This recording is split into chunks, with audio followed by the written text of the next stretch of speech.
Hey, good afternoon, Vicky. Thank you for joining me for afternoon tea. Coffee, so You've got I'm coffee, well, coffee, tea. I've got my tea here. Thank you very much anyway for joining me. And, just sit, just relax. There's no frightening things that I'm going to come out with. But my first question to you is, what was your childhood like? I had quite an interesting childhood, I think. It was okay. My parents are very religious, and so it came with a lot of baggage of that, I would say. Um, a lot of it I've only been dealing with in the last few years, to be honest with you. Hmm. Um, yeah. So Okay. it's okay, but Yeah, okay. Um, Obviously, you went to school. Did you enjoy school? I did, yeah. I loved school. I think schools is great. I mean, our schools were great. The sort of places that I used to feel really safe in, um, especially my secondary school. Mm. Felt really safe there. It was great. I had brilliant teachers, some of which I'm still in touch with. Um, yeah, I know that lots of people don't like school, but I loved it. I loved the routine and just being there. Really, yeah. Mm-hmm. Yeah. And what was your favourite subject at school? Did you? Unsurprisingly, art and design. We did design and communication um, towards the end of secondary school. Mm-hmm. But yeah, art. I love maths as well, English, most subjects, I guess, but mainly art and design. I mean, I'm a designer now, so it's unsurprising I've ended up in that. But my design and art teachers were very supportive people, so that also helped. Good. And were there any problems that you encountered at school? Well, for the first two schools, my infant and middle school, I was bullied quite a lot because of my parents' beliefs. But once I went to my secondary school, that died down quite a bit because it was a much bigger school. There's nearly 2,000 people in my secondary school, so it was a huge school. Mm. You could just disappear into a small part of it. Hmm. But grew up in quite a small town in Buckinghamshire, so the schools were quite small. Everybody seemed to know everybody. Some of the teachers in my middle school went to school with my dad, so there's a lot of prior knowledge there, which wasn't very helpful. Mm. Uh, but yeah, you know, I Mm. think it makes you a bit stronger. Mm. I'm able to work with a lot of it at the moment. So yeah, yeah, Hmm. not great, but I got through it. I'm here. And did you go on to further education? I did. I went on to a college. Hmm. No, I didn't go to university, but I went on to college and did a national diploma and a higher national diploma in graphic design. That was at a college in Northampton. Um, so I was there for 4 years. Hmm. Yeah, it was. And then did you go straight from leaving further education to being self-employed, or did you get a job first? I got a job first. I've never not been employed. I've had a job pretty much solidly since I was 13. Um, yeah, so various jobs. But when I left college, I got a job straight away at a university in their design department, where I knew some people there. But I was a design assistant, so I was there on a temporary contract for 6 months. After I left there, I got a job at a technical typesetters. So within that, I wasn't doing the technical typesetting because that was all in code, but I was doing graphics to go within them, so charts and tables and things like that. A bit boring, but it was quite close to where I live, so it was all right. And then I went on to work at recruitment advertising agency. I've worked in a marketing and events company. I've worked in printers. I've worked in design agencies. I've only ever been out of work for about a month, so I've been really lucky. Mm-hmm. No, it's one of the things in me. I've got quite a strong work ethic, so I do really feel I need to work. Mm-hmm. Yeah. And so when did you set up your own business? I worked for a design agency in the early 2000s, and uh, it wasn't being run very well, and soon the work dried up, and I was asked to if I would just be paid for the hours I was working, and because I was not doing anything, I asked to be made redundant, which really upset them. They felt I'd let them down, but you just have to protect yourself, don't you? So went to ACAS, got a redundancy sorted, and left. Then I've told some people who I'd worked for before that I was made redundant. So I went and worked in a printers for a bit, did a bit of freelancing, and decided to leave the printers and just carry on with the freelancing. So I was freelancing within other design agencies down in Buckinghamshire and Northamptonshire. And it was just nice, you know. And then once I set myself up, clients from the previous company found me. I didn't approach any of them. They all sort of managed to find me. I'm not sure how, actually. Yeah. Can't remember. But so I ended up with some really lovely clients who kept me busy, and I grew up from my business from there. Brilliant, brilliant. That was in 2003. Okay. So what is your niche market? I've got two strands to my business at the moment. So graphic design, that's business to business graphic design. I work primarily within healthcare and manufacturing, manufacturing for healthcare. I also work within engineering, that sort of thing, aerospace. I like I like those sort of subjects. I love to go and visit a manufacturing plant. I just love it. I think I should have been some kind of engineer or something. Really comfortable, walking around the shop floors and that. So those are for design. They're the sort of clients that I look for. But I also coach creatives. So I work with creatives who are in-house creatives. So that means it might be a company, for example, who make widgets or something, and they might have their own in-house graphic design studio. So I work with creatives who work in a non-creative environment, and I also work with creatives who are trying to start their own freelance career as well. But I'm happy to work with any creatives, really. I've worked with graphic designers, videographers, fashion designers. It's quite broad, actually, at the moment. So that's what I'm doing a lot of at the moment. So it's quite split, my work is at the Yeah, moment. yeah, yeah. And has the pandemic affected your business? Hugely, yeah. But the design work completely dropped off, and although work picked up very quickly for larger agencies, they were agencies that could offer digital, and I don't do digital. I'm purely graphic design, so I will design logos, leaflets, stuff like that. But I did get some new clients, some people who had got some grants at the beginning of the grant process that was going on in the UK. And some people decided to spend that on sorting out their identity and getting visually consistent. So I worked with some new people.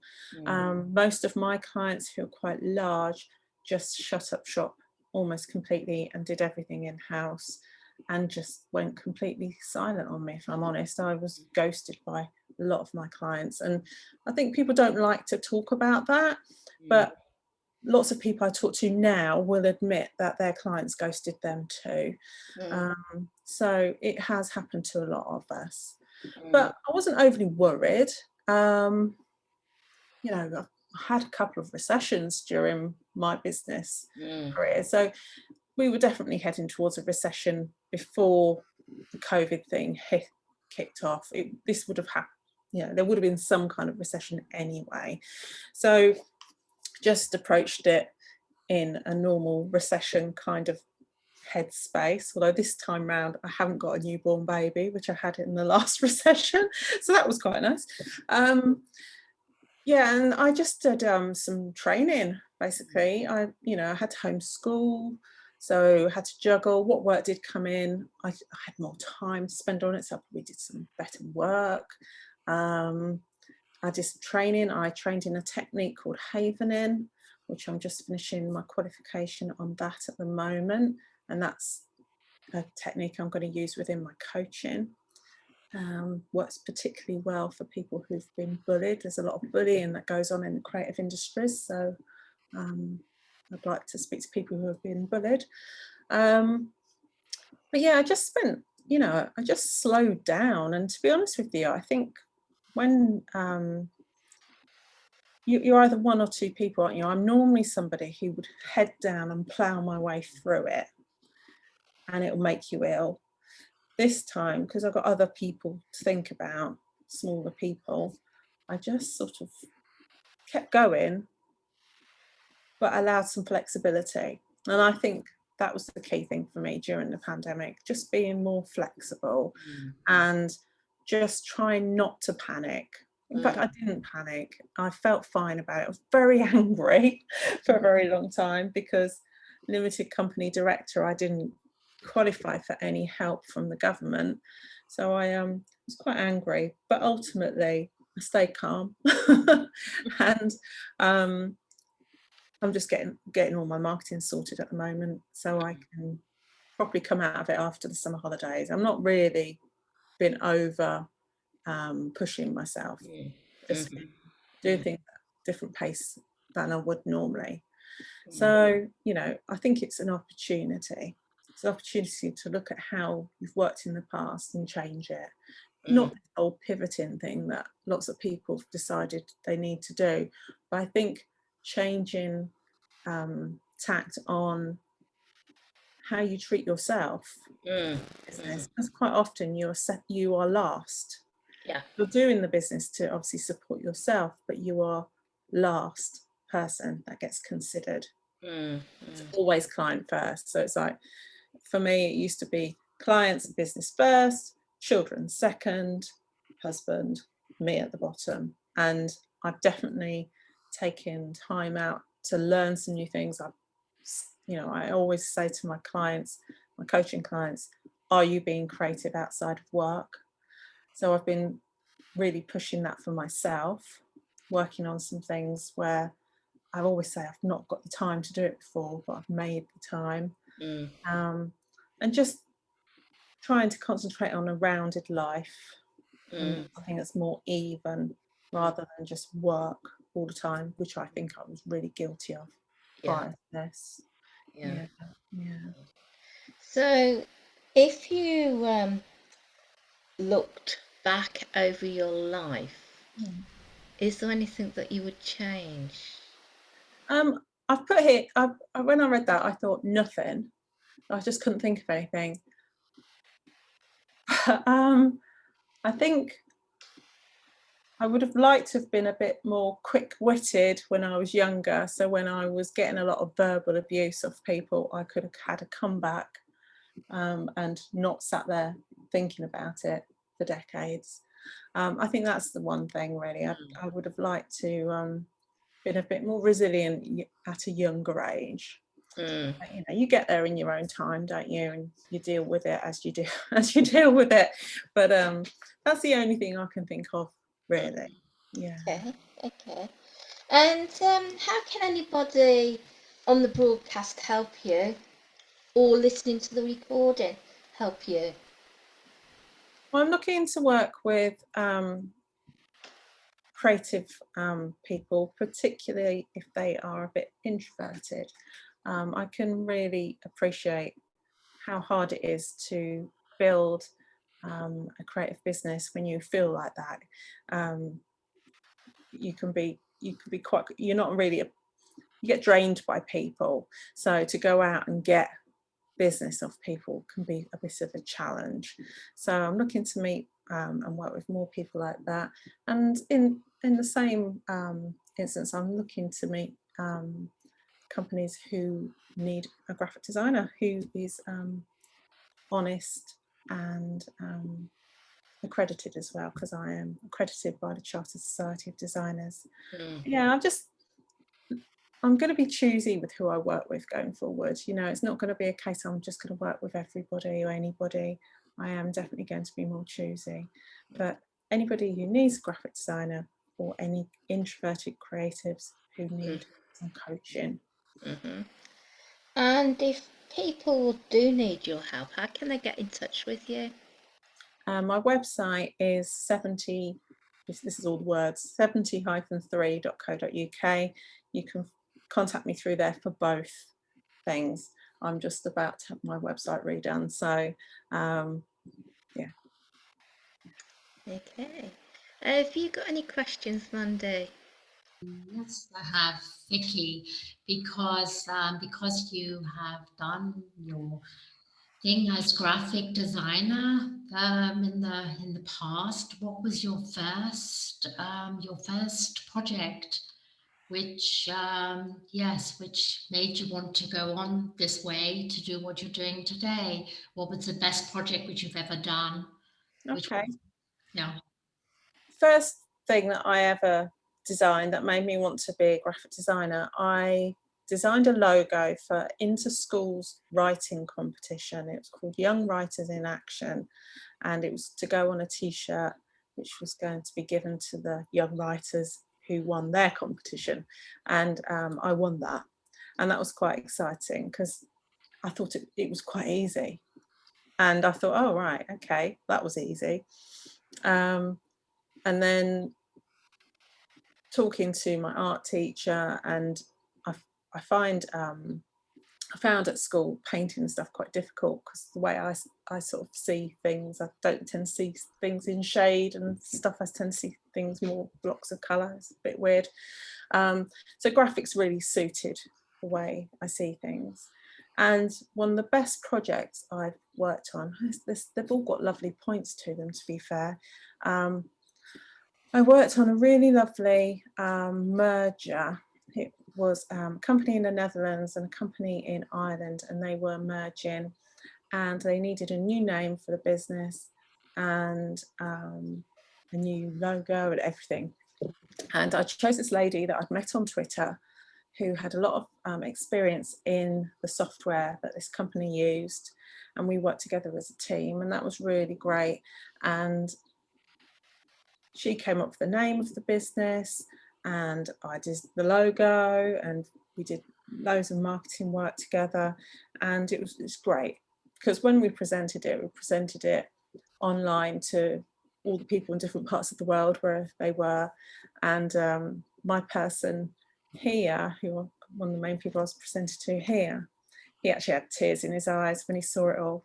It was quite a risk for him. He'd taken somebody who wasn't from a big agency, and he put me forward to do this job, and I'd won a pitch. So there was an agency in Birmingham, I think, and one in the Netherlands, and they went with me. So it was a bit of a risk for him, and he just was so relieved.